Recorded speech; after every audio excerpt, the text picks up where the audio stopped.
Hello, hello. Welcome everyone to this live stream. I am so happy you're here. Today we're going to be talking about self-attunement, which is a foundation of self-love and also helps us in self-compassion, self-regulation, self-awareness. It's a beautiful tool to have on your healing journey. And today we're going to be doing a self-attunement meditation using havening a little bit later, but I just thought that I would say hi first and explain a little bit about why I care about self attunement, why it's such an important part of your self love journey and your self healing journey. So go ahead and say hi in the chat if you're here. Give me a heart or a thumbs up. I would love that. And if you don't know me, I'm Karena with helloinnerlight, and I'm a trauma informed emotional healing coach. And I specialize in helping my clients and students really identify and heal the old subconscious blocks, wounds from the past pains, and self sabotaging core beliefs that may be holding them back so that we can all lead lives of greater joy, greater acceptance, and really embody who we know we're born to be, who we're here to be, and the joyful life that we desire. So thank you for being here. I'm so happy you're here. Hi, Deborah. Yeah, I know. I'm really enjoying these too. So awesome. Welcome, Tracy. Yeah. So self attunement refers to our ability to be present with ourselves as we are.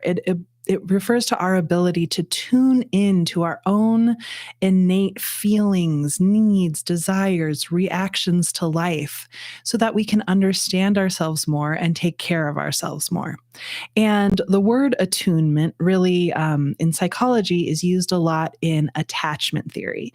And attachment theory refers to how babies and caregivers become bonded and how when certain things happen between babies and caregivers, children receive what's called secure attachment. And secure attachment is when they feel safe in the world. They feel like they're important. They feel cared for. They feel loved. Hi, Jean. Thank you for saying hello. And secure attachment is just an amazing baseline for psychological well-being and emotional health and happiness in life. Secure attachment leaves children feeling safe, important, connected to themselves, connected to others, and it gives them the implicit feeling that they're loved and that they can go out into the world and become who they want to be. And then there are other types of attachment too that don't really give children that sort of feeling. You know, there are other types of attachment that might leave us feeling insecure consistently or always doubting or filled with shame or a sort of implicit feeling of never belonging, never fitting in, never being quite enough, or always being too much. So there's lots of stuff that attachment theory has to say about all of this. But attunement specifically really stands out in attachment theory because it's one of the biggest ways that we can create secure attachment. And so I'm going to bring this to self-attunement in a moment. I'm not really leading a live stream about parenting now. I just want to tell you where this comes from and why I feel that it is so deeply important on our healing journeys. So, when parents are able to attune to children, it gives them this implicit sense that they belong, that they're important, that their needs, feelings, desires, dreams, that they themselves are valued. And so when a parent is attuning to a child, let's say that there's a baby who's crying because they're overstimulated, right? So an attuned response from a parent might be mirroring to that baby, like, oh, you're having a hard time, or oh, you're really upset. There's some kindness there, there's some compassion there. And there's also acknowledgement of what the baby's actually feeling.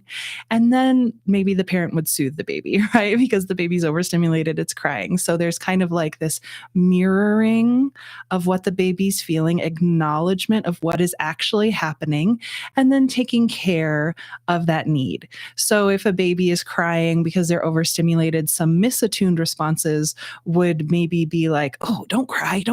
You know, I don't want you to cry. You know, the parent getting maybe physiologically stressed out down their own nervous system, trying to shut down the crying without soothing the baby. That would be an example of a misattuned response. Maybe smiling at the baby and being like, it's okay, we're so happy, everything's happy, right? That would not be mirroring or acknowledging what's actually happening for the baby. So that would be a misattuned sort of reaction. So there's lots of different ways to be misattuned, but that attunement creates in the child this secure feeling of I'm important, I'm valued, I belong. And so in our relationship with ourselves, in our self-love journey, that's really what we want to create as well, because self-love is massively misunderstood as far as I can tell in the world, right? It's hard to understand what is self-love until we understand what implicitly makes us feel loved. So, one of our deepest longings is to be seen and heard and accepted as we are. And until we're seen and heard and accepted as we are, we won't really deeply and implicitly feel loved. So, right, like if the parent in this example I was giving earlier really never attuned to the baby's need for soothing or to the fact that the baby's upset, but bought them a lot of toys, right? That's not going to create that feeling of love and safety and security implicitly in the baby's body. And I feel like we do that a lot with ourselves in our own self-love journey, right? We try to do affirmations, or we do a spa day, or we do bubble baths, or nice things that are lovely. But what we really want is we want implicit belonging. We want to feel that we're valued and seen and important. We want to feel like someone cares, and we have to step into that role for ourselves. And so when we learn the art of self-attunement, it's really the art of tuning in a present and compassionate way and acknowledging what is there, because every single day we have lots of very real and natural reactions to life. We have feelings, we have desires, we have needs, we have body sensations, there's emotions, there's all sorts of things that happen in our day-to-day life that we have been taught to ignore or repress or minimize, right? We live in a culture that very much does not value emotions. They see emotions as weak or as frivolous. And so we have often been conditioned from a very young age, and for a variety of different reasons, to be like, I'm feeling really nervous right now, but it's not that bad. I'm just going to push through, right? We've learned to turn down our relationship with our own very real and natural reactions to life. We've learned to disconnect essentially from ourselves. But there's value in all of those things. There's value in our emotions. There's value in our feelings and our body sensations. Our needs and desires are important, and they will spring forth naturally from within us, right? We'll feel them in our body. We'll feel them in our emotions. They'll eventually trickle up to our thoughts.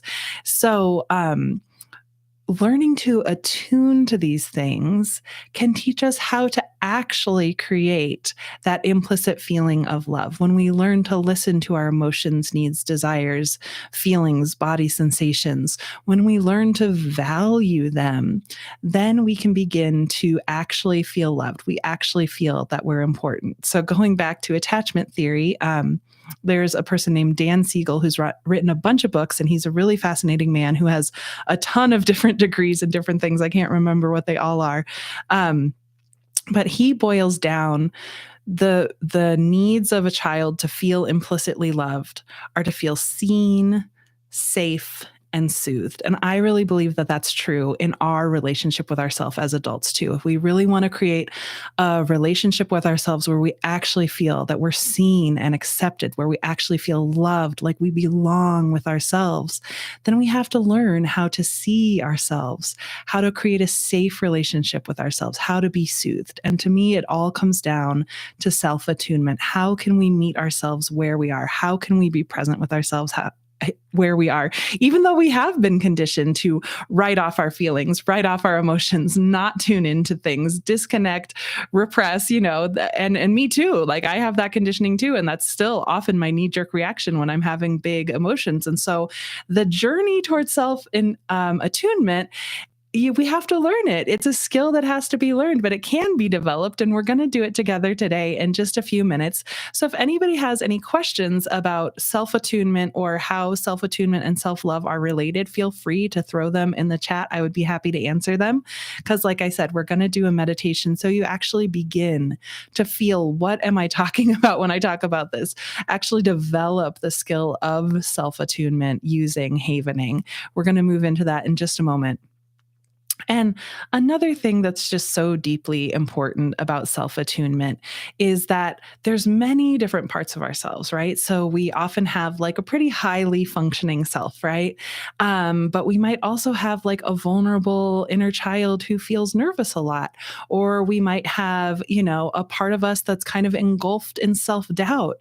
And so when we can begin to meet these parts with acknowledgement, validation, and then care, just like I talked about the parent in the beginning, then they can all of a sudden feel like they're not alone in the world, right? When we create this type of self-attunement, we all of a sudden feel more whole, more integrated, right? Like our whole self or our authentic self or our capital S self can start to connect to the nervous self or the self-doubting self or whatever it is that we find within our internal experience.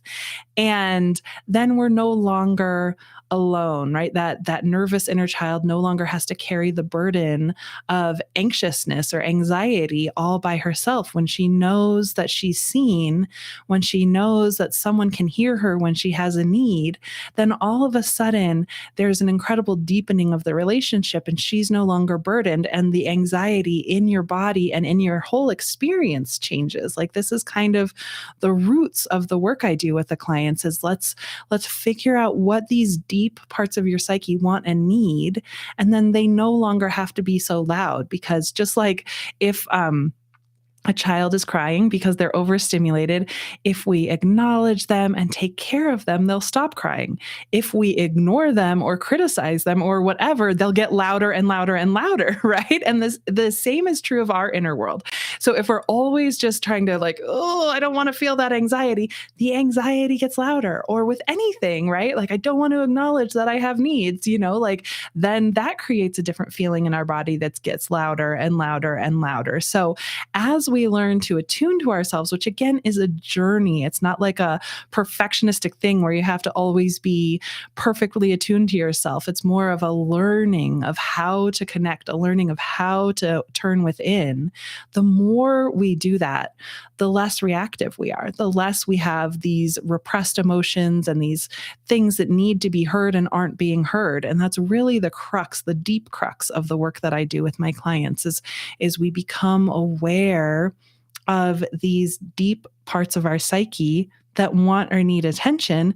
And what they really want or need more than anything is to be seen and heard and accepted as they are. Like, healing really deeply boils down just to that. And that's pretty simple. So, all right, I don't see any questions coming in. So I think that we can just move into our meditation today, because more than me talking about it, I want you to experience. That's going to be much deeper for you and much more healing for you. And I want you to leave with a different feeling than you came in with today. So we're going to be doing havening, and some of you may be familiar with havening, but I'm going to give just a brief overview of what havening is. So havening is a somatic well-being practice that a couple of doctors in New York came up with, and it uses the power of soothing touch to regulate our nervous systems and soothe our bodies. And so the soothing touch that we're going to be doing, there's 3 ways to do it. Oh, shoot. This is my first time doing this with a microphone, so sorry. I hope that wasn't too loud. So one way to do the havening touch is just to rub your palms together. So, okay, I'm going to move back. Palm to palm. And you do it at a pace and with a pressure that feels good to you. So this is just meant to be soothing. You can also go down your arms from shoulder to elbow, shoulder to elbow, shoulder to elbow. That's one way to do the havening touch. And then the third way is to rub anywhere on your face, cheeks, or forehead. So if I weren't wearing headphones and glasses, this would be a lot easier and I would just be going over my whole face.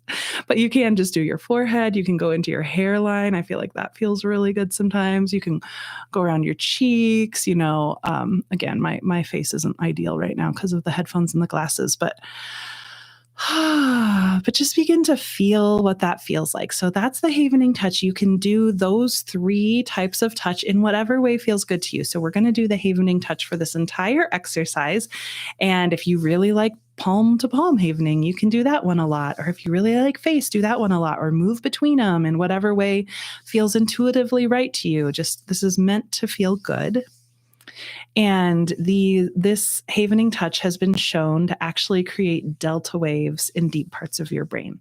And delta waves are our slowest, calmest brain waves, and they communicate to the amygdala that we're safe. And the amygdala is kind of like the kingpin of our stress response and our trauma response. And so the amygdala has the power to communicate to all other parts of our body and our nervous system. And so when the amygdala gets these delta waves, that's a physiological sign to the amygdala that we're safe. Then our cortisol levels go down, our dopamine and serotonin and oxytocin levels go up. It has this really beautiful effect on our whole system. So we're going to do the havening touch the whole time. And again, you're just doing it in whatever way feels good to you. And to begin this exercise, we're going to start with our eyes open. So with your eyes open, begin to look around your environment. You can just gently let your eyes and your head and your neck move around. And as you scan your environment, see if you can find 4 shades of red or pink.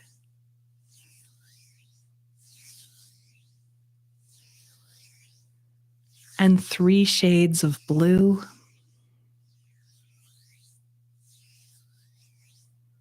And notice something shiny.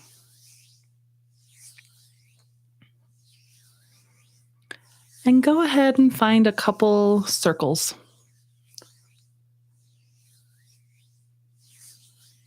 So we're starting by attuning to our environment. And then when you found those things, let your eyes close if that's comfortable for you. I'm not going to be doing anything interesting here. I'm just talking and havening. And notice all of the sounds that you can hear. So there's often many layers of sounds that are available. So you can hear my voice. But what else can you hear? How many layers of sound can you identify? Sometimes there's the buzz of a furnace or traffic in the distance or a fan or birds. And just listen to the quietest sound that you can hear right now. You can even hear the havening touch, right? Like there's a little bit of a sound when I rub my hands over my sleeves. And it's a little bit different than the sound when I rub my palms together. So you can hear the havening touch.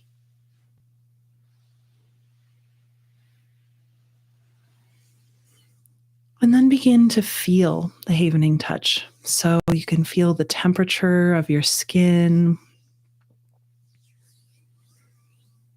You can feel the texture of your clothes.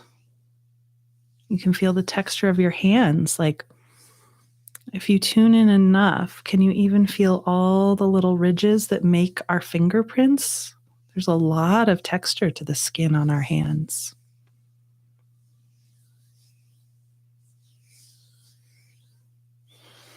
And what else can you feel as you tune into your body? Maybe you can feel your hair on your neck or your face. Or maybe you can feel the collar of your shirt or the texture of your socks or the waistband on your clothing. Just beginning to feel whatever you can feel. And there's no right or wrong. You're just noticing what is. You can't do this wrong. And you can also feel your body making contact with the chair that you're sitting in, or the bed, or the floor, wherever you are. And so feel what that contact is like. So really feel the backs of your legs on the chair. And what does the chair feel like? Is it soft or hard? Is it bumpy or smooth? Are you making symmetrical contact with the chair, or maybe making asymmetrical contact? Just noticing whatever you're noticing.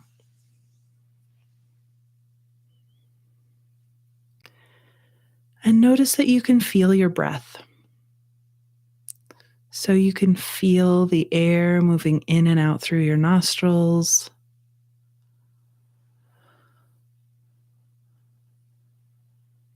You can feel your chest and tummy rising and falling with every inhale and every exhale. And if your back is in contact with the chair or a pillow or something behind you, you might even notice that you make just slightly more contact with that thing behind you with every inhale and slightly less with every exhale. And you can feel that if you really tune in. So right now we're attuning to the present moment. We're attuning to our bodies. It also feels deeply soothing to do this.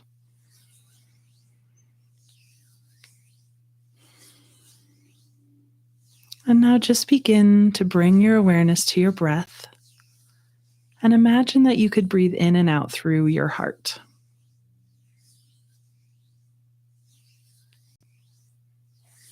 So breathing in and out through your heart and doing the havening touch. And you can just let your breath naturally and easily slow down a little bit without forcing it to slow down. It's just like you're inviting it to slow down a little bit. And as you breathe in and out through your heart and you do the havening touch, just begin to bring to mind someone or something that is so easy to love. Someone or something that just warms your heart, that puts a smile on your face. It could be a person or people. It could be a happy memory, a place in nature, an actual thing. Like maybe there's an object that makes you really happy, an animal. Breathing in and out through your heart, doing the havening touch. Bring that person or that thing into your imagination more and more. Like I often think of my kids, and when I think of my kids, a smile comes to my face. I imagine the color of their eyes and the freckles on their nose, and I think about how good they smell and what it actually feels like when I give them a hug. So bringing that person or that thing to mind more and more and more. Noticing what you love about them, what you appreciate about them. We're just creating a loving feeling within so that when we begin to attune to ourselves, we're already primed to be in a loving space. And feel what it feels like in your heart to bring this person or this thing to mind. How would you describe that feeling? Are there descriptive words or adjectives that can describe how it feels or the quality of that feeling in your heart?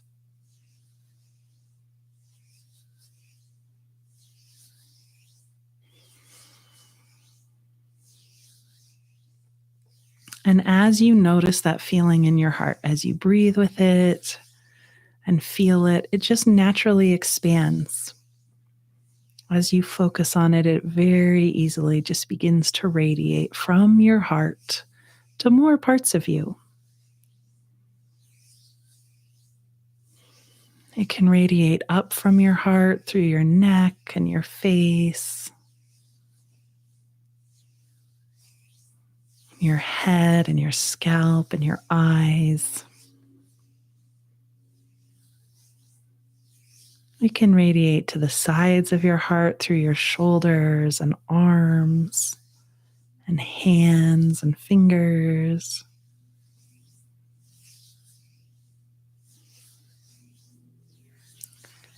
That good feeling in your heart can radiate downwards through your diaphragm into your stomach and your low back and your hips.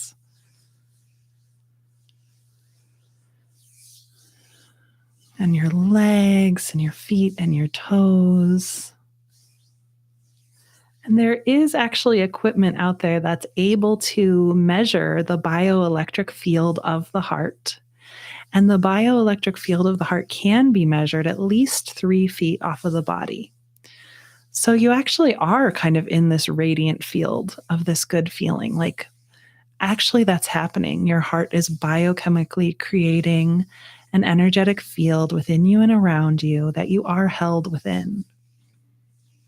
So you might even notice this good feeling surrounding you or holding you, permeating you. I like to imagine that I could feel this good feeling vibrating on every cell of my body.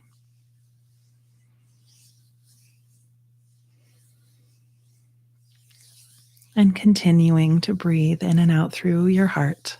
And you can keep doing the havening touch or you can let it go. Sometimes at this point, we're going a little bit deeper. So sometimes the touch is a little bit distracting, and I personally am going to let it go.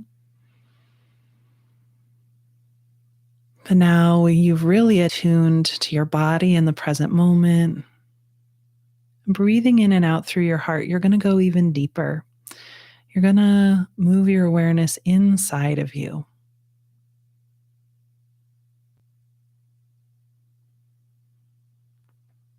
And just notice what's there.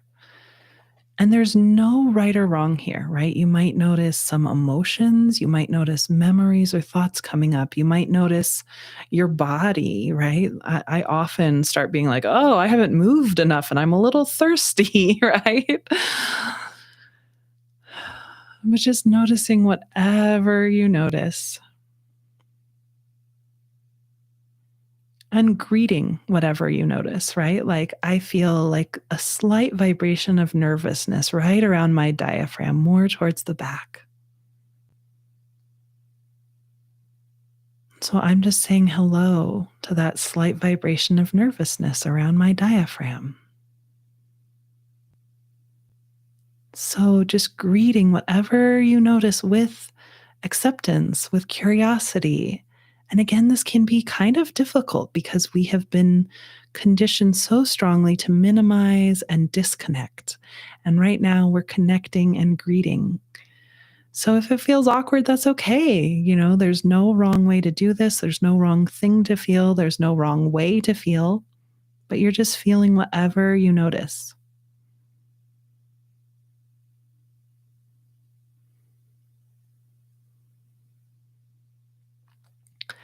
And as you're breathing in and out through your heart and you're turning your attention inward, just ask your body and your heart, what wants to be known here? What wants to be seen? What wants to be acknowledged?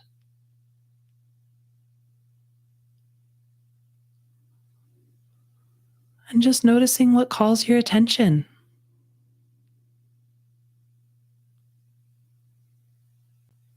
And if there's something there that feels uncomfortable, right? Like maybe what wants your attention is like a feeling of unhappiness or sadness or anxiousness or anything, go ahead and just welcome it if you can, feel it if you can. And imagine that radiance of heart energy that we were playing with earlier, imagine that good feeling in your heart can begin to hold that part of you that might be holding anxiousness or sadness or, literally anything. Again, there's no wrong way to feel, there's no wrong thing to feel. But maybe that radiance from your heart can kind of just hold that part of you that's experiencing any sort of discomfort.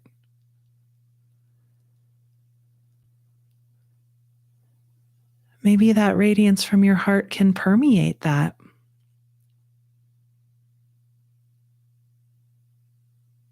Maybe the radiance from your heart can greet that and acknowledge that in a loving way, whatever you're feeling. Because it's very human to have all of the emotions, right? And as the radiance of your heart just meets whatever's there,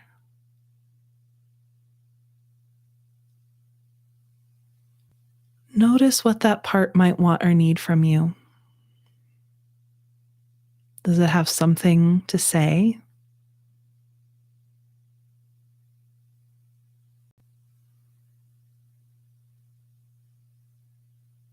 This is where we can create real self care for ourselves, right? Nothing theoretical here. We meet the parts of ourselves that are just here in this present moment, are very real and natural reactions to life, and ask them what they want or need as you hold them in love or you hold them in some sort of compassion. Again, the radiance of your heart can radiate to them. And this is the art of attunement, right? You're feeling your body, you're feeling your emotions, you're greeting whatever is there. And you're doing so with some compassion, some acknowledgement, some validation. Sometimes when I notice a feeling arising within me that doesn't seem to make sense, or I'm not even really sure, what's going on or why, sometimes I'll just say, of course I'm feeling that way. And you can even finish the sentence, of course I'm feeling that way because.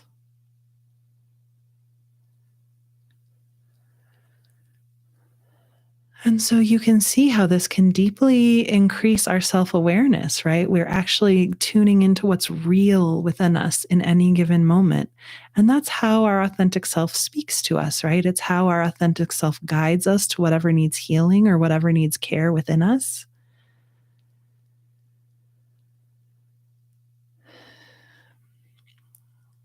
So we're increasing our self awareness and actually increasing our self regulation when we meet these parts with love and we find out what they want or need from us.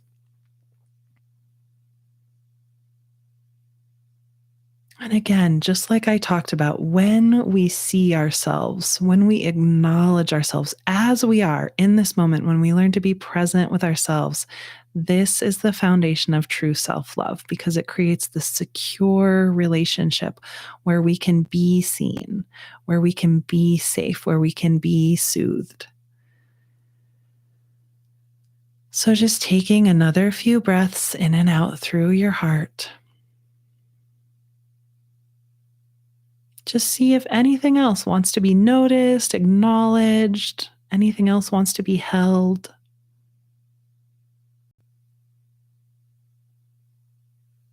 I'm really grateful I took this time to connect with myself. That nervousness is feeling much better now that my heart radiance could kind of permeate it and hold it.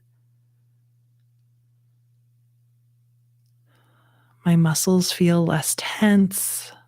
I feel a lot more grounded and present.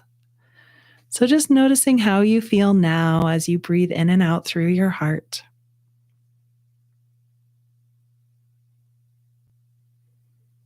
What looks different or what feels different from when we started?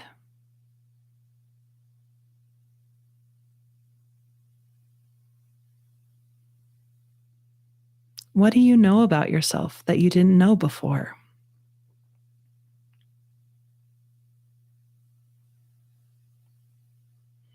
And just asking your body if there's anything else it wants or needs before we bring this meditation to a close. And then receiving whatever answer your body gives you. Maybe it will be something you can take care of in this moment. Maybe it's something you need to take care of later. Or maybe there's nothing else that your body wants or needs. My body wants to stretch, so I'm going to do that after this live stream.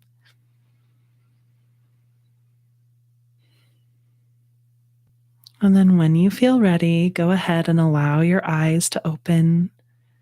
And again, you can find the circles and the shiny thing